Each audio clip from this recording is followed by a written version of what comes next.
अहमदनगर जिल्ह्यातील श्रीरामपूर तालुक्यातील काही शेतकरी सध्या आपल्या उभ्या पिकावर नांगर फिरवतायत आणि याला कारण आहे पाटबंधारे विभागाकडून न होणारा पाणी पुरवठा। पावसाने उघडीप दिल्यानंतर धरणातून शेतीसाठी आवर्तन सोडण्याचे आदेश सरकारने दिले, मात्र पाटबंधारे विभागातर्फे सोडलेले पाणी अनेक गावात पोहोचलेच नाहीये।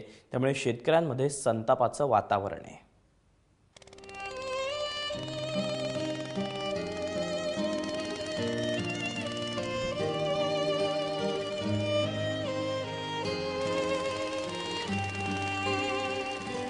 काळजावर दगड ठेवून या बळीराजाला या उभ्या सोयाबीनवर ट्रॅक्टर फिरवावा लागतोय।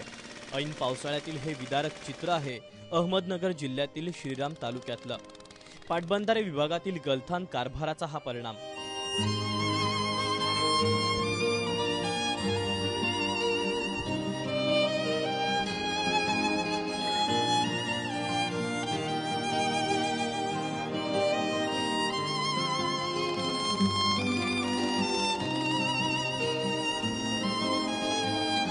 पावसाने उघडीप दिल्यानंतर सरकारने शेतीसाठी पाणी सोडण्याचे आदेश दिले।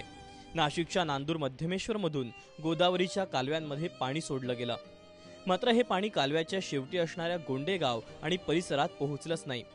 आधी कालव्याच्या शेवटच्या टोकापर्यंत पाणी भरून नंतर वरील भागात पाणी देण्याची तरतूद असताना पाटबंधारे विभागाने वरील भागासाठीच पाणी दिल्याचा आरोप शेतकरी करतायत।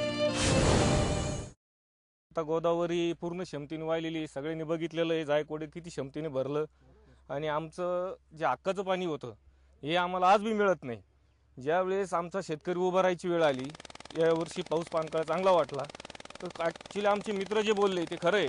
सोने गहाण टाकून ही शेती उभी केलेली आहे। आज त्या माऊलीला घरी जाऊन आम्ही काय उत्तर द्यायचे? आमची बायको असू की यांची आई असू का आमची आई असू, काय सांगायचं आम्ही? जर नाही पिकलं तर खाणार कुठून आणि काय करणार? बाजारपेठेत काय नेणार आणि काय आणणार? आम्हाला उपासमारीची वेळ आली साहेब। या इरिगेशनच्या गलथान कारभारामुळे आम्हाला नाईलाजच तो पर्याय निवडायची वेळ आली सर।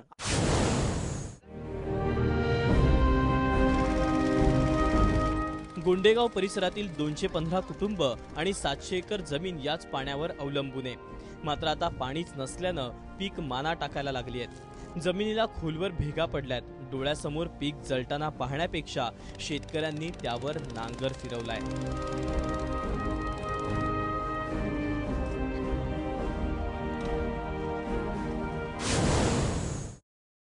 पाणी न दिल्यामुळे ना आता हे असं याचं हिरवळीचं कतड म्हणून करण्याचं आहे ना, हे आमचं प्रयोजन चालू आहे साहेब। आता पास असून आम्हाला पाणी न मिळाल्यामुळे ही वेळ शेतकऱ्यावर आलेली। आता कर्ज काढून जर शेतकरी जर बियाणं आणतो, पेरितो, सगळे मशागती करतो आणि हे शेवटच्या स्टेपला जर येऊन जर असं हे नुकसान होत असं ना साहेब, याला सरकार कारणीभूत आहे। चांगल्या पावसाच्या भरोशावर इथल्या शेतकऱ्यांनी खरीप पिकांची लागवड केली होती। 4 वर्षांच्या दुष्काळानंतर सुकाळ येईल अशी आशा होती। वरुणराजानेही पाण्याचं दान दिलं, मात्र पाटबंधारे विभागाचा गलथानपणा शेतकऱ्यांना नडला। वारंवार मागण्या करूनही पाटबंधारे विभागाने शेतकऱ्यांची दखल घेतलेली दिसत नाही। त्यांनी याच्यावर नीट प्रशासक नेमावा, आम्हाला आमचं पाणी व्यवस्थित द्यावं, जेणेकरून आम्ही आमचे एकमेकांचे डोके फोडू शकत नाही, मारामारी करू शकत नाही। इरिगेशनच्या डोक्यात फक्त एकच आहे, ह्या चारीवर कमांड नाही अजिबात इरिगेशनचा साहेब। हे कमांड नसल्यामुळे आम्ही आमच्यात भांडणं करणार आणि पाणी थेट वर जाणार साहेब। हे आम्हाला याच्या पाण्याचं नीट नियोजन पाहिजे नाही। 700 एकरावरील सोयाबीन, मका, भुईमुग, बाजरी पिकांना पाणी मिळालं नाही तर यंदा हाती काहीच लागणार नाही। पेरणीसाठी आया बहिणींचं गहाण ठेवलेलं सोनं तसंच बँकेत राहणार का आणि पुन्हा तेच दुष्काळ चक्र फिरणार का अशी भीती या बळीराजाला वाटते। त्यामुळे आता सरकारने यावर काही ठोस भूमिका घेण्याची गरज आहे। नितीन ओझा, एबीपी माझा, श्रीरामपूर।